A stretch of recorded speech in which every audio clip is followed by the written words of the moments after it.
Good morning and welcome to the what must be the equivalent of the We Were Warned live stream, because today we're going to talk about a little bit um, odd news that came out of Buenos Aires. Yes, the diocese at Francis, when he was known to the world as Cardinal Jorge Bergoglio, he was the ordinary of. And I'd heard about this story a couple of days ago, but I didn't want to talk about it until it had been confirmed, and now we have confirmation. God has indeed apparently sent a very clear message, one that cannot be mistaken for anything but a clear message about the nature of this diabolical blessing decree from the Vatican. And so we are going to go over all of this now, because let's just say that this story is a pretty big one. Get my notes up here. We get this from the Pope Head Substack. Let's bring that up on the screen so you can see it. The Pope Head Substack has republished a piece by Andrea Cianci, which I'm probably mispronouncing his name. My apologies. Their headline is Buenos Aires, lightning on the halo and keys of St. Peter. Bergoglio at the end of the road. All right, so I'm going to pause here and just remind people that we should probably not spend too much time thinking about whether or not Francis is approaching his final days. I would imagine that if the internet had been around back in 1998, 2000, and been around in the way that it is now, you would have seen a lot of people speculating about that for John Paul II, and he was around for 5 more years. So let's not get ahead of ourselves here. It could be true. I find that such predictions to be a little ghoulish myself, but I also caution people to be careful to interpret what this means in practice. I'm not going to say what we're going to talk about here is a coincidence. It is not a coincidence. I mean, after all, once you see the details of it, how could it be a coincidence?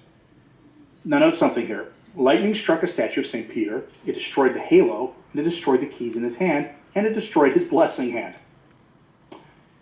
Now that we've noted that, let's get to the article. And I'm going to read the whole thing for you here, since the post in the Substack is itself a good translation and a repost of the article from an Italian news site. It's not a terribly long article either.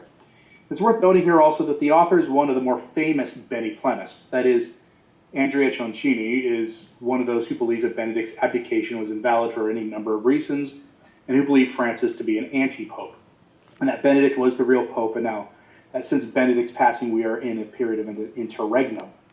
Keep that in mind. In fact, the author is actually one of the more well-known proponents of that hypothesis. So, keep that in mind. That doesn't mean the facts you're about to hear are wrong, though. Well, from the faith perspective, how should we interpret the lightning bolt that struck the statue of St. Peter on December 17th? And there you see the statue of St. Peter before and after. We'll be back to looking at this picture here in a moment. On Sunday, December 17th, 2023, lightning literally pulverized the key and halo of the statue of St. Peter, located on the facade of the sanctuary of Our Lady of the Rosary of San Nicolas, north of Buenos Aires, Argentina. The news was reported by the Telegram channel The Pope's Pearls. It seemed to be fake, given that no news could be found on the web. The event has just been confirmed by the Reverend Father Justo Lofuedo, a priest who is certainly a Bergoglian. A typical Ratzinger effect, evidently. A particular phenomenon whereby the Bergoglians, or the Una Cum, those the Bergoglian legitimist conservatives, these are the people who are usually right about a lot of things about the state of the church, but who insist that Francis is legitimate. That's what they usually refer to them as, okay? They unconsciously offer information, documents, and testimonies that are very useful for the reconstruction of the Magna Quaestio. In this case, it would obviously only be a sign from heaven, which, however, has been interpreted by many Catholics without too much difficulty. Father Lofuedo certainly did not realize the effect that the disclosure of the photo would have. The priests of the sanctuary have issued a statement that rejects the symbolic interpretation of the fact, but not the fact itself. Now, this is a quote from the priest of the sanctuary where this happened. The sanctuary does not agree with the interpretation that this has been given with respect for the damage produced in the image of the Apostle St. Peter. What is striking, in fact, is that the event occurred on Jorge Mario Bergoglio's birthday, the day before the publication of Fiducia Supplicans, declaration which opens up the possibility for James Martin blessings. This measure marked a sort of point of no return. The faithful are starting to understand that something isn't working. Even the place where the accident occurred is rich in meaning. First of all, the sanctuary of San Nicolas in Argentina homeland of the anti-pope, a few kilometers from Buenos Aires, the city of which Bergoglio was bishop for a long time. The channel of the Pope's Pearls reports, quote, "Above all, it is a place of worship and veneration, because inside there is the beautiful statue of the Madonna of the Rosary, who appeared for years to the visionary Gladys Correga de Mota, starting from early 1980s, giving her more than 1,800 messages. In them, the Holy Virgin says she has returned to continue the apparitions of Fatima, and many of these clearly speak of the terrible struggle between the devil and the church. Since February 11, 2013, various suggestive events have dotted the story of the usurpation of the chair of Peter, reconstructed in 3 documentaries in the Ratzinger Code investigation." That's a pitch for Andrea Ciancini's work on making his case for Benedict being the real pope and Francis being an anti-pope. We can remember the lightning that struck the dome the same night as Pope Benedict's resignation, the inexplicable blocking of the bells of Castel Gandolfo following what he calls the invalid election of Francis, the ending of the doves released by Bergoglio by crows and seagulls, fire of the Bethlehem Chapel a few hours after Francis's visit, the fire in the consistory hall of Castel Gandolfo a few months ago, in the same days in which we published this appreciated report and many other events that Catholics of just a century ago would have interpreted as unequivocal press releases from the Eternal Father. Well, from a faith perspective, how to interpret the lightning that struck the statue of St. Peter on December 17th. It seems that the time for anti-Pope Francis is coming to an end. Heaven would have symbolically destroyed his halo of sanctity and disintegrated the key which represents the Pope's authority. Strange that the statue only held one key, it seems. Symbolically, the golden key alludes to power in the kingdom of heaven, and the silver key indicates the spiritual authority of the papacy on earth. The rope connecting the key eyelets alludes to the link between the two powers. And what he's referring to here is this here, the one on the left, is the before image. Typically, you'll see statues of St. Peter where he's holding a pair of keys, one for earthly power and one for the binding and loosing power in heaven. The silver key is for the earthly power. Odd how this statue only has the earthly power. That's what he's alluding to. Again, the author of that piece is a believer that Benedict was the true real pope and that Francis is an anti-pope. And here's the after image. Earthly authority gone, halo gone, and the statue a little tarnished, I guess you could say, but otherwise easy to repair. The blessing hand, gone. That's the major news of the moment. It reminds me, the author went into this, but it reminds me of the lightning strike at St. Peter's Basilica on the day of Benedict's announcement, which many have interpreted as not being a endorsement from heaven on the state of things. But also, the thing reminds me of this too, which is the image, this image here. This is the image of a day in 2014 when Francis released some doves as symbols of peace. And the doves suddenly got intercepted by seagulls and crows and things. I mean, it was one of those things that made headlines. People were legitimately surprised by that. The article goes into some other examples of this too happening. I don't think this is a coincidence. Francis' birthday, the day before that diabolical document was released. Curious what you say, though. Anthony Abbott says, is this the Diocese of Francis? Yeah, so this has happened just north of Buenos Aires, where he was the local ordinary. So it happened there. So again, let's add to the things that say this can't be a coincidence because just statistically it's too many things to be coincidental. But yes, that was the big news that everybody is kind of starting to talk about on social media.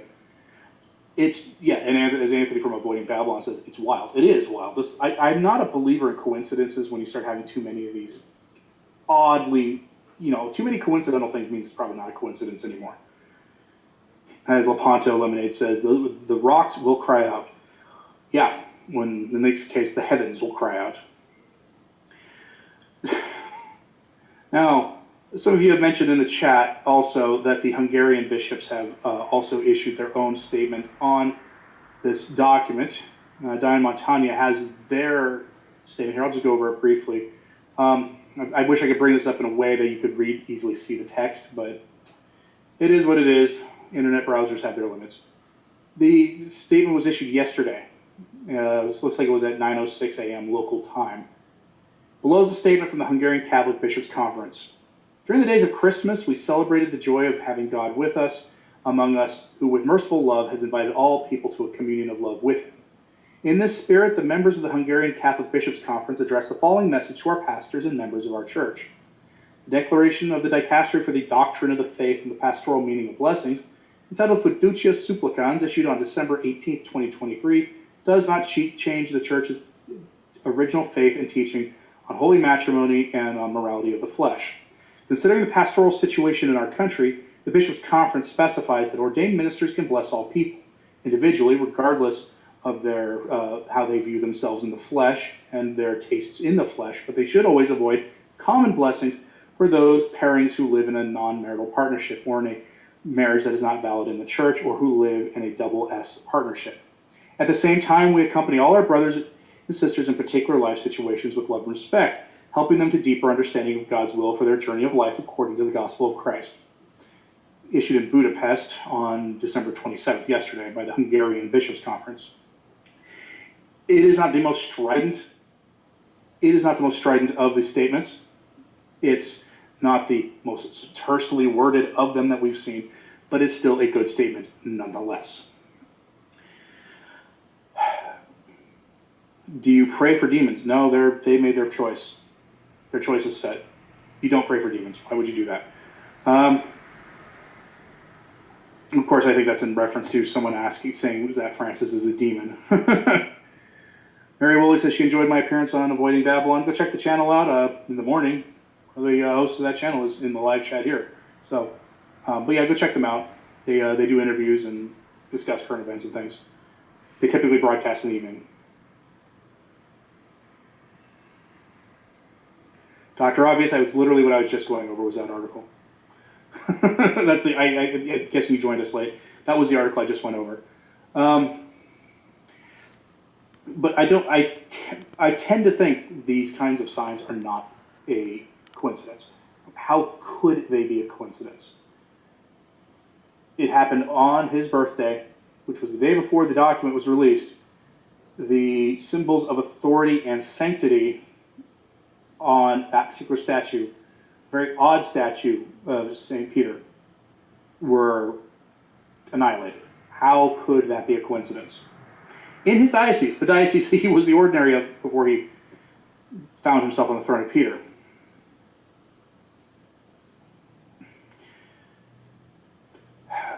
Derek, I'm going to go over that tomorrow, how in one interview Cardinal Fernandez says it's proper for each bishop to discern application of the document, because he's contradicting himself. He contradicted himself in a matter of days on this. So this will be an interesting thing for me to go over tomorrow, I think. Lynn Wade says it's not a coincidence. As we know, there is no such thing as a coincidence with God. Very true. No coincidences with God. Okay, Dr. Obvious, just making sure.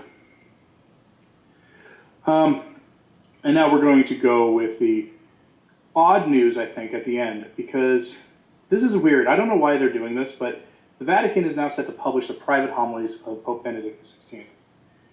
And this is being reported by the National Catholic Reporter, and maybe some other better outlets out there talking about this. I don't know why they're doing this. These are the private homilies. If you were to purchase these, the money, since they're being published by the Vatican is the one who's getting the funding for this. So if you are a big fan of Benedict XVI, know that before you buy these. But their article says, quote, the Vatican Publishing House announced it will release a book of some 130 homilies given by the late Pope Benedict XVI at private Sunday Masses, 30 given while he was Pope, and more than 100 given to members of his household once he retired. The homilies were recorded and transcribed by the consecrated women, members of Memores and Domini, who lived with him and ran his household, said Jesuit Father Federico Lombardi, president of the board of directors of the Joseph Ratzinger Benedict XVI Vatican Foundation. Pause for a second. Why are Jesuits in charge of the Benedict XVI Foundation? Why are they the ones in charge of that? That seems odd to me. The foundation there is its purpose will be to preserve and promote the legacy of Joseph Ratzinger. Why are Jesuits in charge of that? If the Jesuits were a decent order, if every Jesuit was cut from the same cloth as Father McTeague and a few of the other high-profile Jesuits who are unequivocally Catholic and unequivocally Orthodox about their teaching, I wouldn't care. In fact, it'd probably be a good thing. But here, I have to ask, why are the Jesuits in charge of this? Anyway, let's continue. Announcing the publication December 23rd, the Foundation and the Vatican Publishing House did not give a date for its release, but they published a homily Benedict had given December 22nd, 2013, fourth Sunday of Advent of his first year of retirement. The homily focused on St. Joseph and the biblical description of him as a just man, which before the birth of Jesus would have signified that he followed the Torah, the law given to the people of the land. The danger is that if the Word of God is essentially law, it can be regarded as a sum of prescriptions and prohibitions, a package of norms, and attitudes, therefore, would be to observe the norms and thus be correct, Benedict said in the homily. But if religion is like that, if that is all it is, there's no personal relationship with God, and man remains within himself, seeks to perfect himself to be perfect, he said, it's difficult to love God, who presents himself only with rules and sometimes even threats. With the coming of Jesus, the late Pope said, the law is not a set of regulations to be observed, but it is an expression of God's will. In trying to understand and follow God's will, one enters into a relationship with him. A truly righteous person like St. Joseph is like this. For him, the law is not simply the observation of rules, but presents itself as a word of love, an invitation to dialogue, the homily continues. The dialogue leads one to discover that all these norms do not apply for their own sake, but are the rules of love. They serve so that love grows in me. When one understands that the whole law is only love of God and neighbor, one begins to see the face of God and is led to Christ, he said. Benedict said Christians face the same temptation, the same danger that has existed in the Old Testament. Even a Christian can arrive at an attitude in which the Christian religion is regarded as a package of rules, of prohibitions, and positive norms. And they can believe if one tries hard enough, he or she can reach perfection. The point of faith, though, he said, is to find Jesus, the way of life and the joy of faith. End quote. I think you see why they shared that one. That sounds like a much more eloquent version of something that maybe Francis would have said himself. So why the Jesuits the ones sharing this? I don't know. That's really odd. Possibly to that. The reason I suspect that they're in charge of it is the Jesuits are pretty much the de facto power authority in the Vatican these days, and they have been for some time, but especially now. If they're the ones in charge of it, they can choose which homilies he gave that are published. That's certainly true. We're talking about a decade's worth of homilies, right? There's only so much that could be published. There's only so much that they could do in one volume. Perhaps there will be future volumes. That would be reasonable to expect, especially if the first one is very popular. All right.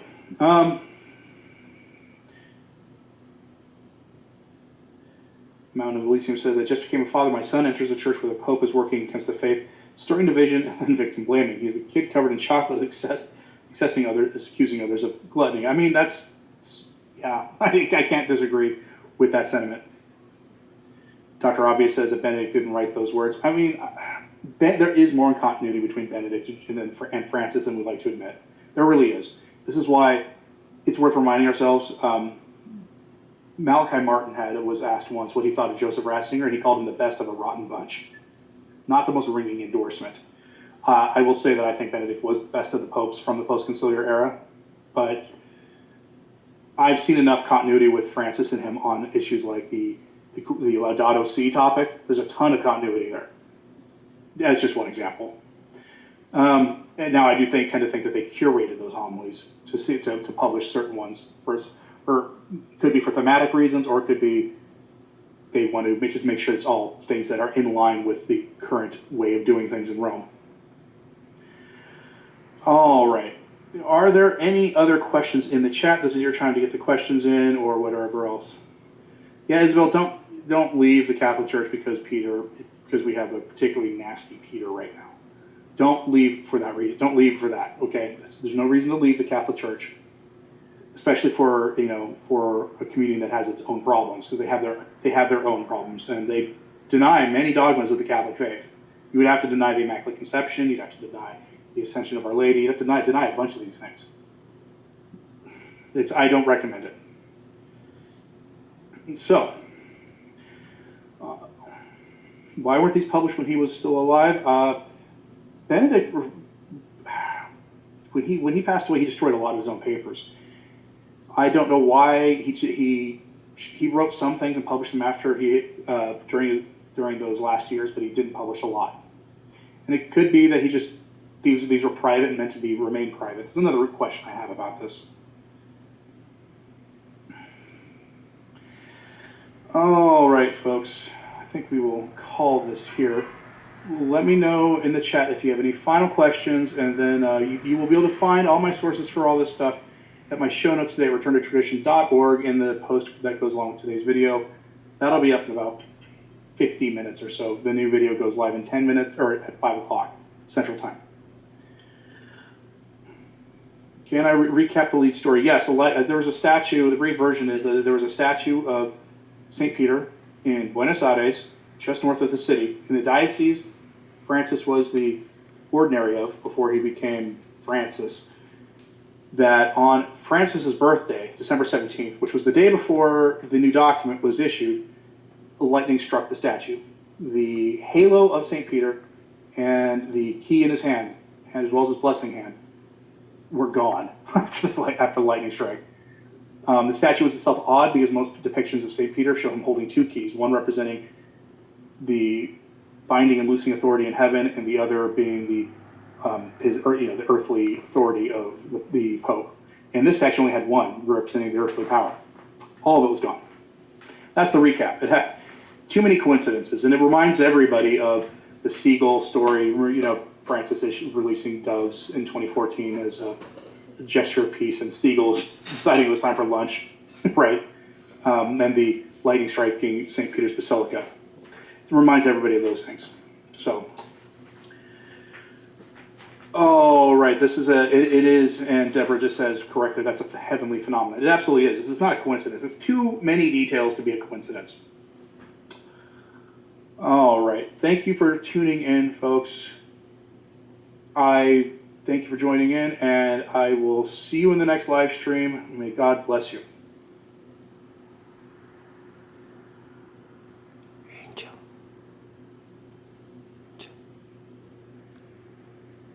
I'm Tracy Sable. Tonight on EWTN News Nightly, the top stories of 2023.